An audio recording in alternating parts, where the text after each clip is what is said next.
بسم اللہ الرحمن الرحیم۔ شروع اللہ کے نام سے جو سب پر مہربان ہے اور بہت مہربان ہے۔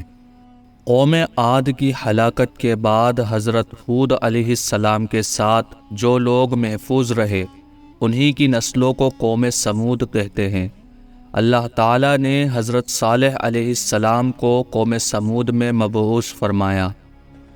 اللہ سبحانہ و تعالیٰ کا قرآن مجید میں ارشاد ہے، وَإِلَىٰ ثَمُودَ أَخَاهُمْ صَالِحٌ، ہم نے سمود قوم کی طرف ان کے بھائی صالح کو بھیجا۔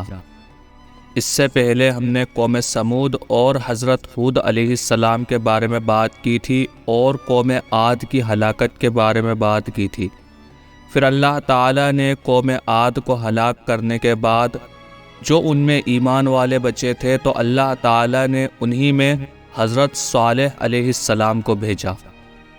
قوم عاد کی طرح سمود قوم بھی پہاڑوں کو کاٹ کر خوبصورت عمارت بنانے میں ماہر تھی۔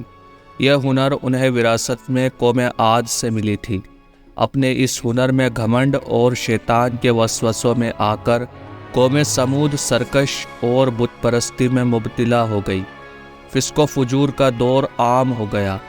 تب اللہ تعالیٰ نے حضرت صالح علیہ السلام کو اس قوم کی طرف بھیجا۔ نبوت ملنے سے پہلے بھی آپ علیہ السلام بہت علم والے تھے اور ایک اونچے گھرانے سے تھے۔ اپنے معاملات میں لوگ ان سے مشورہ لیا کرتے تھے۔ جب آپ علیہ السلام قوم کو ایک اللہ پر ایمان لانے اور اس کے سوا کسی اور کی عبادت نہ کرنے کی دعوت دی تو ان کے ہی قوم کے لوگوں نے ان کا ساتھ چھوڑ دیا اور ان کی بات ماننے سے صاف انکار کر دیا۔ ان کے انکار کے باوجود بھی آپ مسلسل دعوت دیتے رہے اور ایک اللہ کی طرف بلاتے رہے۔ صرف چند غریب اور کمزور لوگ ہی آپ پر ایمان لائے، باقی سب منکر ہو گئے۔ حضرت صالح علیہ السلام سے قوم سمود کے سرداروں نے کہا، اگر تو سچا ہے تو کوئی معجزہ لے آ، لیکن وہ معجزہ ہماری مرضی کے مطابق ہو۔ اس صورت میں ہم ضرور ایمان لے آئیں گے۔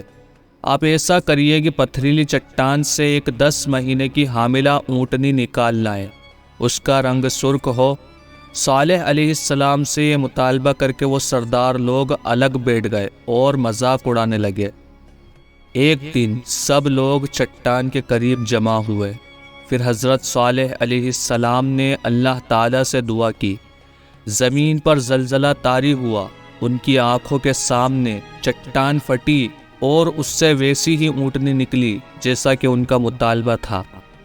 انہوں نے اپنی زندگی میں ایسی اونٹنی پہلے کبھی نہیں دیکھی تھی۔ اس میں تمام صفات موجود تھی جس کا ذکر ان لوگوں نے کیا تھا۔ پھر صالح علیہ السلام نے فرمایا، لوگو سن لو، ایک دن یہ اونٹنی پانی پیے گی اور ایک دن تم پیو گے۔ تم میں سے کوئی اسے تکلیف نہ پہنچائے ورنہ اللہ کا بدترین عذاب تم پر نازل ہوگا۔ قوم کے سرداروں نے آپس میں مشورہ کیا کہ یہ اونٹنی ہمارا سارا پانی پی جاتی ہے اور ہمارے جانور اس سے خوفزدہ رہتے ہیں، تو کیوں نہ اس سے چھٹکارا پا لیا جائے۔ آخر انہوں نے ایک آدمی منتخب کیا جو بہت بدبخت اور ظالم تھا۔ اس کا نام ادار تھا۔ اس کے ساتھ اس کا ایک اور ساتھی تھا۔ یہ دونوں اونٹنی کو قتل کرنے کے لیے تیار ہو گئے۔ ایک روز وہ بدبخت اونٹنی کے انتظار میں بیٹھے۔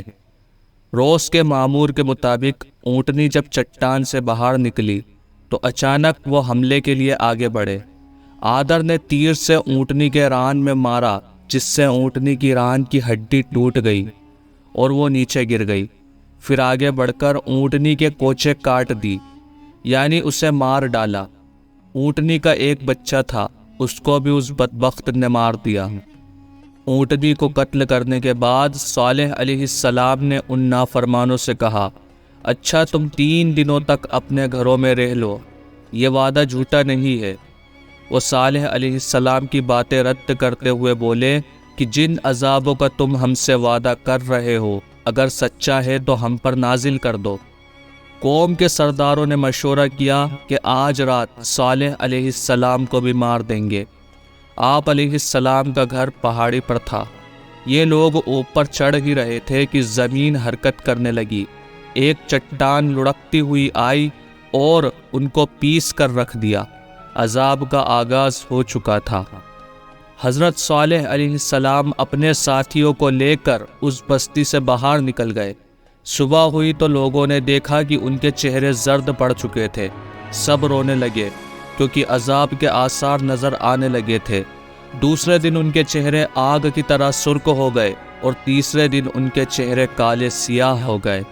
پھر زمین حرکت کرنے لگی اور وہ لوگ اپنے گھروں میں اوندے پڑے رہ گئے، اور آسمان سے غضبناک چیخیں آنے لگی جس سے ان کے بھیجے پھٹ گئے۔ ایک ہی لمحے میں سب کے سب ڈھیر ہو گئے۔ حضرت صالح علیہ السلام اپنے ساتھی جو ایمان لے آئے تھے ان کے ساتھ فلسطین آ گئے اور وہیں رملہ نامی جگہ پر رہے، اور وہیں پر آپ کی وفات ہوئی۔